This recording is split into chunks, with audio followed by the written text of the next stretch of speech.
welcome back to another Film Geek movie review. Today I'm off to check out the new horror film Infinity Pool, directed by Brandon Cronenberg, starring Mia Goth and Alexander Skarsgård. So the story in this film is kind of messed up. Alright, so Alexander Skarsgård plays this author who goes to this all-inclusive resort to kind of get his groove back, basically. So while he's there partying, they go out one night and accidentally run this guy over, kill him. Alexander Skarsgård is then tried and found guilty of murder. He's told that he is going to be put on death row. Now, don't worry, guys, because there's a catch. Alexander Skarsgård, all he has to do is pay an extremely large amount of money, and then this country is going to make a clone of him, and he gets to watch the clone get killed. What? Okay, so this apparently is all good with Skarsgård, so then he does it, and I guess the best you could say is wackiness ensues? I mean, everything goes nuts after this in the trailer. So they show it, they're like, okay, here's your clone, and then it just goes bonkers. There's like people running around with these weird flesh masks on, just all sorts of nuts stuff. So basically what I'm trying to say is, this is a Brandon Cronenberg film, much like his dad, it is gonna get nuts. And honestly, I'm looking forward to this. This is something that I like. I love horror movies like this that just go absolutely bonkers nuts. And, you know, I don't mind the body horror so much. So we're going to see how this goes. Alright, so anyways, enough of the chitter-chatter, enough of the jibba-jabba-jab. It is time for me to get out there and check out the new movie, Infinity Pool.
Welcome back. Just getting back from checking out Infinity Pool, and you know what, guys?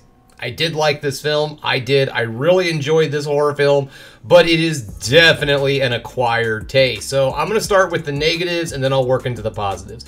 Now, as I was saying, this film is an acquired taste. Now, I thought going in this movie, because the name Cronenberg was attached to it, I was expecting more of a body horror film. Now, this is not a body horror movie, at least in my opinion, it's not body horror, but that doesn't mean that it's not gory and bloody. And I don't really feel that this movie is, like, really gory, but it is definitely bloody. There is a lot of blood in this film.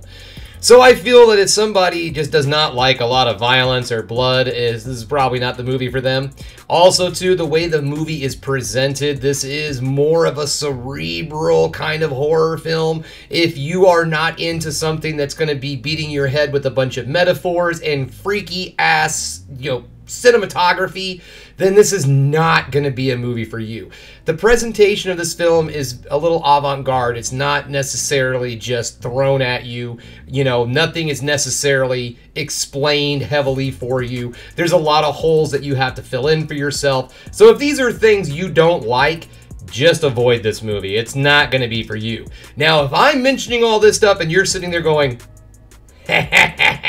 keep talking, you're gonna love this movie. Okay, so now we're into the positives. The performances. Oh my god, Mia Goth is scary as hell in this movie. But not like scary as your typical like jump scare and boogity boogity kind of scary. Like, she's legit nuts. Like, crazy nuts. And you're just waiting for her to flip out.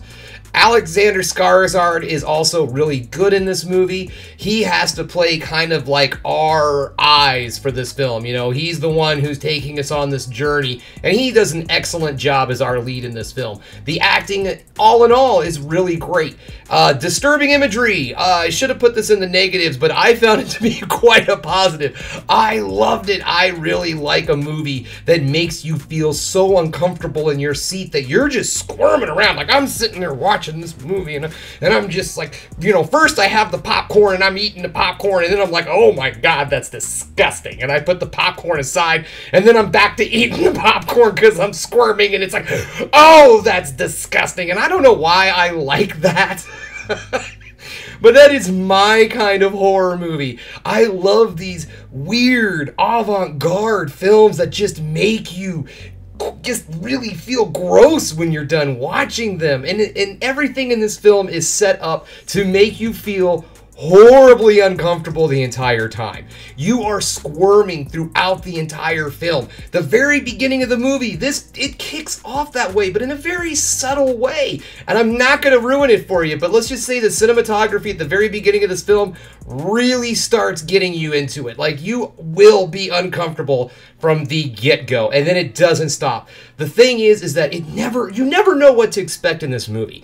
You just keep going along, going, okay, oh god, and then you're like, okay, we're good, although it's not over, and it just keeps doing that from the beginning to the end of this movie, and man, it really does affect you. So, I mean, if you're looking for a movie that when you leave, and I'm not saying a shower is going to help, but you're probably going to take a shower, and not because it's gross, not because you're like, oh my god, I saw so much filthiness, it's because you just feel like you need to scrub your soul with like soul soap or something. That's how this movie makes you feel at the end of it. So I say it's movie delivered on all fronts in the horror genre. Okay, guys, well, that's all I have for you. If you liked what you saw here, go ahead and subscribe to the channel, ring that bell for notifications, and give me the old thumbs up if you like what you're seeing. And if there's another thing you can do, folks, that is keep watching movies. You know I'm gonna.